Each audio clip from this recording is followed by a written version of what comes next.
반갑습니다. 우리 성도 여러분, 오늘도 공동체 성경 읽기에 참여해 주셔서 감사합니다. 오늘도 평안하신 줄 믿습니다. 그리고 오늘도 하나님이 주실 말씀의 은혜를 기대합니다. 오늘은 창세기 21장부터 23장 그리고 시편 7편 말씀을 보시겠습니다. 창세기 21장은 이제 언약이 성취되는 것을 우리에게 말해줍니다. 드디어 언약이 성취되는 거지요. 사라가 아들을 낳습니다. 하나님께서 아브라함에게 후손을 주겠다고 약속하신 그 언약이 비로소 성취되는데, 이 타이밍이 언제냐 하면 하란을 떠난 이후 무려 25년 만에 이루어진 일입니다. 생각보다 우리 하나님의 시간이 우리가 생각하는 것보다는 좀 길 수 있다는 것을 기억하시면 좋겠고, 그럼에도 불구하고 하나님의 약속은 반드시 이루어진다는 것도 기억하시면 좋겠습니다. 아브라함은 이제 그렇게 해서 태어난 아들의 이름을 이삭이라고 지었습니다. 이삭이라는 것은 웃음이라는 뜻이죠. 6절 말씀에 보시면 사라가 이르되 하나님이 나를 웃게 하시니 듣는 자가 다 나와 함께 웃으리로다. 아멘. 나를 웃게 하시는 하나님, 얼마나 좋은 표현인지. 이삭의 은혜, 하나님이 여러분들을 웃게 하시는 그런 은혜가 있기를 간절히 바랍니다. 그리고 이제 아들 이삭이 태어났는데, 그 이삭과 관련해서 이제 하갈이 낳은 아들 이스마엘이 이 아들 이삭을 굉장히 놀리는 그런 장면이 성경에 기록되어 있습니다. 이것은 단지 먼저 태어난 형이 뒤에 태어난 동생을 약 올렸다, 놀렸다, 그런 차원이 아닙니다. 이삭이 아브라함의 언약의 계승자가 되는 것을 방해하려는 그런 의도가 있었기 때문에 아브라함은 하갈과 이스마엘을 내쫓게 됩니다. 그리고 이제 그 이후의 내용을 보시면 아비멜렉과 평화 조약을 체결하는 것도 기록되어 있습니다. 자, 창세기 21장의 마지막 부분에 보면 에셀나무에 관한 기록이 있습니다. 33절에 보시면 아브라함은 브엘세바에 에셀나무를 심고 거기서 영원하신 여호와의 이름을 불렀으며, 이 에셀나무라는 것은 굉장히 독특한데, 이 에셀나무는 그 이파리에 좀 염분이 많다고 그럽니다. 수분을 이렇게 많이 흡수하기 때문에 그 에셀나무 밑에는 다른 그 주위에 있는 곳보다 기온이 몇 도 낮다고 그래요. 일반적인 나무의 그늘이 만들어주는 것보다 훨씬 더 효과가 크기 때문에 그 당시에 많은 사람들이 에셀나무 밑에서 휴식을 취했습니다. 아브라함은 브엘세바에서 일부러 에셀나무를 심은 거죠. 그리고 거기서 영원하신 여호와의 이름을 불렀다라는 것은 그곳에서 하나님을 찬양하는 삶, 또 오고 가는 나그네들을 대접하고 그들에게 하나님에 관한 이야기를 들려주며 살았다는 것을 말해주는데, 우리의 노년의 삶이 이랬으면 얼마나 좋을까라는 생각을 가집니다. 나그네들에게 쉼을 제공하고 하나님이 나에게 행하신 일들을 간증하고 그리고 하나님을 예배하는 그런 멋진 삶이 우리 성도들의 노년의 삶이 되었으면 참 좋겠다 싶습니다. 창세기 22장은 아주 유명한 사건이죠. 이삭을 번제로 드리려고 했던 사건입니다. 하나님께서 아브라함에게 이삭을 번제로 드리라고 하십니다. 이 번제라는 것은 제물을 죽여서 그리고 각을 떠서 하나님 앞에 드리는 것이기 때문에 쉽게 말하면 이삭을 죽여서 제물로 바쳐라, 그런 뜻입니다. 성경은 이것을 하나님께서 아브라함을 시험하시기 위함이라 이렇게 말씀하고 있지만, 아브라함은 이게 자신을 시험하기 위함인지 모릅니다. 하나님이 주신 그 명령만 받았을 뿐입니다. 그 명령에 대해서 아브라함은 어떻게 순종했을까요? 어떻게 했을까요? 순종했습니다. 제가 방금 어떻게 순종했을까요? 라고 답을 미리 말씀해 드렸는데, 아브라함의 순종 이야기입니다. 근데 순종의 모습이 굉장히 적극적입니다. 아브라함이 아침에 일찍이 일어나, 좀 늦게 일어나면 더 좋지 않겠습니까? 좀 꿈을 그리면 좋지 않겠습니까? 이런 엄청난 명령을 수행하는데, 아들을 죽여야 되는데, 그냥 보통 아들이 아니고 하나님이 언약으로 주신, 무려 하란을 떠난 지 25년 만에 주신 아들인데 어떻게 그 아들을 죽여서 제물로 바칠 수 있겠습니까? 그런데 그 엄청난 명령에도 아브라함은 이렇게 일찍이 일어나서 순종하는 모습을 보여줍니다. 우리에게 굉장히 좀 도전이 되었으면 좋겠고요. 이런 적극적인 순종 정말로 중요합니다. 우리 하나님께서는 이런 아브라함의 순종을 아주 높게 평가하시지요. 12절 말씀에 보시면 네가 내 아들 내 독자까지도 내게 아끼지 아니하였으니 내가 이제야 네가 하나님을 경외하는 줄을 아노라. 순종이 하나님으로부터 이런 놀라운 칭찬을 받게 한 것입니다. 자, 그러면 이제 그 다음 화면을 보여주시면 그런 아브라함에게 하나님께서는 여호와 이레의 축복을 약속해 주시는데 여호와 이레는 여호와께서 준비하신다라는 뜻입니다. 하나님께서 준비해 주시는 그런 복을 누리려면 우리가 하나님의 말씀에 온전히 순종해야 된다는 것을 기억하시기를 바랍니다. 그러면 아브라함은 왜 이삭을 번제로 드리려고 했을까요? 하나님께서 주신 명령이 정말 이상하지 않습니까? 아들을 죽이라고 죽여서 제사로 드리라는 이런 명령은 그 당시에 우상들은 그렇게 하는 명령을 하기도 하고 인신 제사라 해서 자신의 아들을 죽여서 제사로 드리는 게 있었지만 하나님이 설마 이런 명령을 하실 리는 없을 텐데 왜 하나님께서는 이렇게 하셨고 아브라함은 또 그런 이상한 하나님의 명령에 대해서 왜 순종했을까요? 5절 말씀에 보시면 이에 아브라함이 종들에게 이르되 너희는 나귀와 함께 여기서 기다리라 내가 아이와 함께 거기 가서 예배하고 우리가 너희에게로 돌아오리라 하고 우리가 지금 아브라함은 가서 이삭을 죽여서 제물로 바치려는 생각을 가지고 있습니다만은 분명히 우리가 너희에게로 돌아오겠다. 아들 이삭이 살아날 것을 생각했다는 뜻이죠. 히브리서 말씀해 보시면 11장 19절에 이런 말씀이 있습니다. 그가 하나님의 능히 이삭을 죽은 자 가운데서 다시 살리실 줄로 생각한지라. 이런 믿음이 있었기 때문에 순종하게 한 것입니다. 하나님의 말씀에 대한 순종은 믿음에서 나온다는 것을 기억하시고 우리 모두 굳건한 믿음으로 늘 하나님의 말씀에 순종하며 살아갈 수 있게 되기를 바랍니다. 이제 창세기 23장은 사라를 막벨라 굴에 장사한 이야기가 기록되어 있습니다. 사라가 죽자 이제 헷 족속으로부터 막벨라 굴을 구입해서 그곳에 장사를 지냈다 뭐 이런 이야기죠. 근데 이 막벨라 굴이라는 것이 이제 공식적인 거래를 통해서 헷 족속에게 구매한 땅이기 때문에 아브라함 소유의 땅입니다. 이 막벨라 굴을 얻기 전까지 아브라함은 자기 땅이 없었고 이곳저곳 이제 다니면서 유목을 하는 그런 상태였죠. 그래서 이 막벨라 굴과 그 둘레에 있는 밭은 아브라함 생전에 가졌던 유일한 땅이었습니다. 하나님께서 분명 그 가나안 땅을 주겠다고 약속하셨지만 아브라함 당대에는 요 작은 막벨라 굴과 그 인근 밭밖에 가지지 못했지만 아브라함의 후손 때에 하나님께서 그 가나안 땅을 차지하게 해 주십니다. 하나님의 약속은 우리가 아니면 우리 다음 때에라도 내가 아니면 나의 후손들에게라도 이루어진다는 것을 꼭 기억하고 우리 하나님의 약속을 굳게 붙잡고 살아갈 수 있게 되기를 간절히 바랍니다. 자, 이제 우리 하나님의 말씀을 보시겠습니다. 제21장 여호와께서 말씀하신 대로 사라를 돌보셨고 여호와께서 말씀하신 대로 사라에게 행하셨으므로 사라가 임신하고 하나님이 말씀하신 시기가 되어 노년의 아브라함에게 아들을 낳으니 아브라함이 그에게 태어난 아들 곧 사라가 자기에게 낳은 아들을 이름하여 이삭이라 하였고 그 아들 이삭이 난 지 8일 만에 그가 하나님이 명령하신 대로 할례를 행하였더라. 아브라함이 그의 아들 이삭이 그에게 태어날 때 100세라. 사라가 이르되 하나님이 나를 웃게 하시니 듣는 자가 다 나와 함께 웃으리로다. 사라가 자식들을 젖먹이겠다고 누가 아브라함에게 말하였으리요마는 아브라함의 노경에 내가 아들을 낳았도다. 아이가 자라매 젖을 떼고 이삭이 젖을 떼는 날에 아브라함이 큰 잔치를 베풀었더라. 사라가 본즉 아브라함의 아들 애굽 여인 하갈의 아들이 이삭을 놀리는지라. 그가 아브라함에게 이르되 이 여종과 그 아들을 내쫓으라. 이 종의 아들은 내 아들 이삭과 함께 기업을 얻지 못하리라. 아브라함이 그의 아들로 말미암아 그 일이 매우 근심이 되었더니 하나님이 아브라함에게 이르시되 내 아이나 내 여종으로 말미암아 근심하지 말고 사라가 내게 이런 말을 다 들으라. 이삭에게서 나는 자라야 네 씨라 부를 것임이니라. 그러나 여종의 아들도 내 씨니 내가 그로 한 민족을 이루게 하리라. 아브라함이 아침에 일찍이 일어나 떡과 물 한 가죽 부대를 가져다가 하갈의 어깨에 메어주고 그 아이를 데리고 가게 하니 하갈이 나가서 브엘세바 광야에서 방황하더니 가죽 부대에 물이 떨어진지라. 그 자식을 관목더물 아래에 두고 아이가 죽는 것을 참아보지 못하겠다 하고 화살 한바탕 거리 떨어져 마주 앉아 바라보며 소리내어 우니 하나님이 그 어린아이의 소리를 들으셨으므로 하나님의 사자가 하늘에서부터 하갈을 불러 이르시되 하갈아, 무슨 일이냐? 두려워하지 말라. 하나님이 저기 있는 아이의 소리를 들으셨나니 일어나 아이를 일으켜 내 손으로 붙들라. 그가 큰 민족을 이루게 하리라.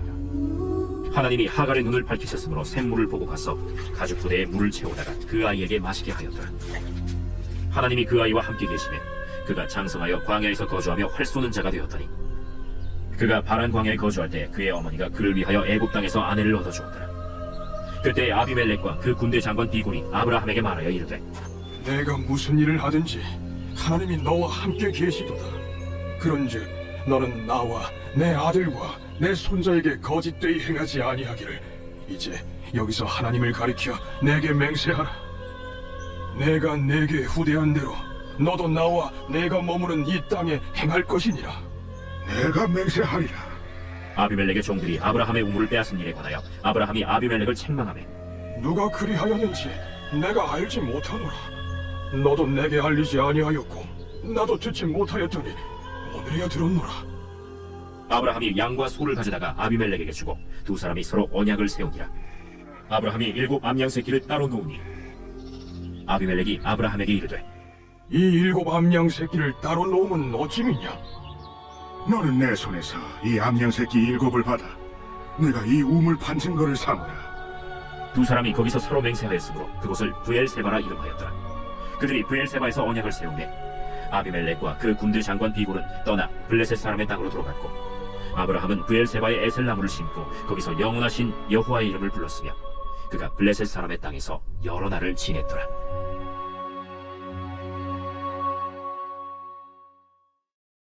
제22장. 그 일 후에 하나님이 아브라함을 시험하시려고 그를 부르시되 아브라함아, 내가 여기에 있나이다. 네 아들 네 사랑하는 독자 이삭을 데리고 모리아 땅으로 가서 내가 네게 일러준 한 산 거기서 그를 번제로 드리라. 아브라함이 아침에 일찍 일어나 나귀의 안장을 지우고 두 종과 그의 아들 이삭을 데리고 번제에 쓸 나무를 쪼개어가지고 떠나 하나님이 자기에게 일러주신 곳으로 가더니 제3일에 아브라함이 눈을 들어 그곳을 멀리 바라보자. 이에 아브라함이 종들에게 이르되 너희는 나귀와 함께 여기서 기다리라. 내가 아이와 함께 저기 가서 예배하고 우리가 너희에게로 돌아오리라. 아브라함이 이에 번제나무를 가져다가 그의 아들 이삭에게 지우고 자기는 불과 칼을 손에 들고 두 사람이 동행하더니 이삭이 그 아버지 아브라함에게 말하여 이르되 내 아버지여, 내 아들아, 내가 여기에 있노라. 불과 나무는 있거니와 번제할 어린 양은 어디 있나이까? 내 아들아, 번제할 어린 양은 하나님이 자기를 위하여 친히 준비하시리라. 두 사람이 함께 나아가서 하나님이 그에게 일러주신 곳에 이른지라. 이에 아브라함이 그곳에 제단을 쌓고 나무를 버려놓고 그의 아들 이삭을 결박하여 제단 나무 위에 놓고 손을 내밀어 칼을 잡고 그 아들을 잡으려 하니 여호와의 사자가 하늘에서부터 그를 불러 이르시되 아브라함아, 아브라함아, 내가 여기에 있나이다. 그 아이에게 내 손을 대지 말라. 그에게 아무 일도 하지 말라. 내가 내 아들, 내 독자까지도 내게 아끼지 아니하였으니 내가 이제야 내가 하나님을 경외하는 줄을 아노라. 아브라함이 눈을 들어 살펴본즉 한 순양이 뒤에 있는데 뿔이 수풀에 걸려 있는지라. 아브라함이 가서 그 순양을 가져다가 아들을 대신하여 번제로 드렸더라. 아브라함이 그 땅 이름을 여호와 이레라 하였으므로 오늘날까지 사람들이 이르기를 여호와의 산에서 준비되리라 하더라. 여호와의 사자가 하늘에서부터 두 번째 아브라함을 불러 여호와께서 이르시기를 내가 나를 가리켜 맹세하노니 내가 이같이 행하여 내 아들, 내 독자도 아끼지 아니하였은즉 내가 내게 큰 복을 주고 내 씨가 크게 번성하여 하늘의 별과 같고 바닷가의 모래와 같게 하리니 내 씨가 그 대적의 성문을 차지하리라. 또 내 씨로 말미암아 천하 만민이 복을 받으리니 이는 내가 나의 말을 준행하였음이니라 하셨다. 이에 아브라함이 그의 종들에게로 돌아가서 함께 떠나 브엘세바에 이르러 거기 거주하였더라. 이 일 후에 어떤 사람이 아브라함에게 알려 이르기를 밀가가 당신의 형제 나홀에게 자녀를 낳았다 하였더라. 그의 맏아들은 우스요, 우스의 형제는 부스와 아람의 아버지 그무엘과 게셋과 하수와 빌다스와 이들랍과 부두엘이라. 이 8사람은 아브라함의 형제 나홀의 아내 밀가의 소생이며 부두엘은 리브가를 낳았고 나홀의 첩 르우마라 하는 자도 데바와 가함과 다하스와 마아가를 낳았더라.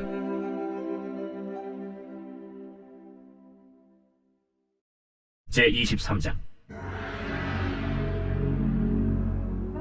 사라가 127세를 살았으니 이것이 곧 사라가 누린 햇수라. 사라가 가나안 땅 헤브론 곧 기럇 아르바에서 죽음에 아브라함이 들어가서 사라를 위하여 슬퍼하며 애통하다가 그 시신 앞에서 일어나 나가서 헷 족속에게 말하여 이르되 나는 당신들 중에 나그네요 거류하는 자이니 당신들 중에서 내게 매장할 소유지를 주어 내가 나의 죽은 자를 내 앞에서 내어다가 장사하게 하시오. 헷 족속이 아브라함에게 대답하여 이르되 내 주여 들으소서. 당신은 우리 가운데 있는 하나님이 세우신 지도자이시니 우리 묘실 중에서 좋은 것을 택하여 당신의 죽은 자를 장사하소서. 우리 중에서 자기 묘실에 당신의 죽은 자 장사함을 금할 자가 없으리이다.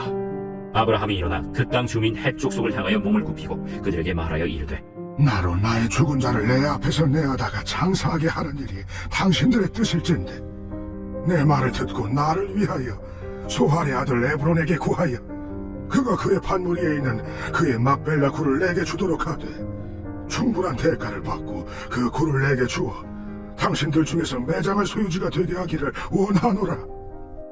에브론이 헷 족속 중에 앉아있더니 그가 헷 족속 곧 성문에 들어온 모든 자가 듣는 데서 아브라함에게 대답하여 이르되 내 주여, 그리 마시고 내 말을 들으소서. 내가 그 밭을 당신에게 드리고 그 속의 굴도 내가 당신에게 드리되 내가 내 동족 앞에서 당신에게 드리오니 당신의 죽은 자를 장사하소서. 아브라함이 이에 그 땅의 백성 앞에서 몸을 굽히고 그 땅의 백성이 듣는 데서 에브론에게 말하여 이르되 당신이 합당히 여기면 청하건대 내 말을 들으시오. 내가 그 밭값을 당신에게 주리니 당신은 내게서 받으시오. 내가 나의 죽은 자를 거기 장사하겠노라. 에브론이 아브라함에게 대답하여 이르되 내 주여, 내 말을 들으소서. 땅값은 은 400세겔이나 그것이 나와 당신 사이에 무슨 문제가 되리이까? 당신의 죽은 자를 장사하소서. 아브라함이 에브론의 말을 따라 에브론이 헷 족속이 듣는 데서 말한 대로 상인이 통용하는 은 400세겔을 따라 에브론에게 주었더니 마므레 앞 막벨라에 있는 에브론의 밭 곧 그 밭과 거기에 속한 굴과 그 밭과 그 주위에 둘린 모든 나무가 성문에 들어온 모든 헷 족속이 보는 데서 아브라함의 소유로 확정된지라. 그 후에 아브라함이 그 아내 사라를 가나안 땅 마므레 앞 막벨라 밭 굴에 장사하였더라. 마므레는 곧 헤브론이라. 이와 같이 그 밭과 거기에 속한 굴이 헷 족속으로부터 아브라함이 매장할 소유지로 확정되었더라.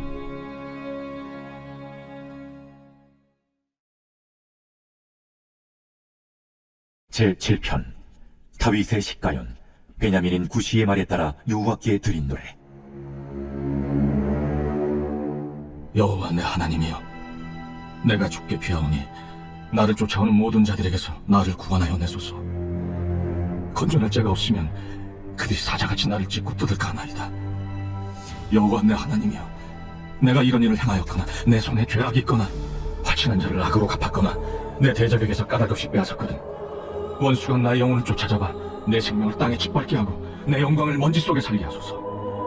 여호와여, 진노로 일어나사 내 대적들의 노를 막으시며 나를 위하여 깨소서. 주께서 심판을 명령하셨나이다. 민족들의 모임이 주를 두르게 하시고 그 위 높은 자리에 돌아오소서.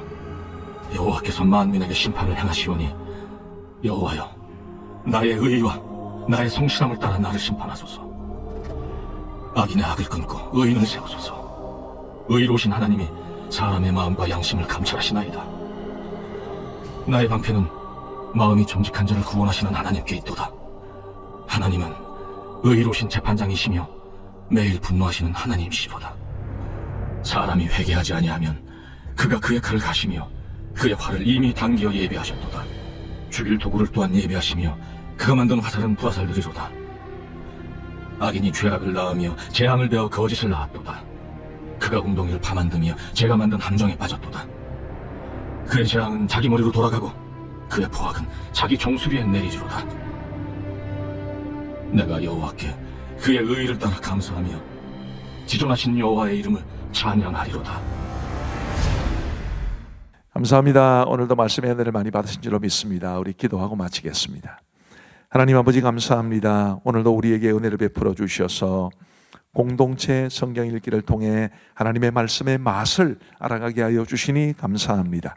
우리 구약시대의 시편 기자들이 고백했던 것처럼 우리에게도 하나님의 말씀이 정말 꿀과 송이꿀보다 더 달게 다가올 수 있도록 느껴질 수 있도록 은혜를 베풀어 주옵소서. 그리고 그 말씀이 우리 성도들을 하나님이 원하시는 더 나은 삶, 행복한 삶, 건강하고 아름다운 삶으로 이끌어갈 수 있도록 도와주옵소서. 오늘 밤도 우리 성도들에게 단잠 주시고 평안하게 자고 다음날 아침 정말 좋은 모습으로 기분 좋게 일어날 수 있도록 은혜를 베풀어 주옵소서. 감사하오며 예수님 이름으로 기도하옵나이다.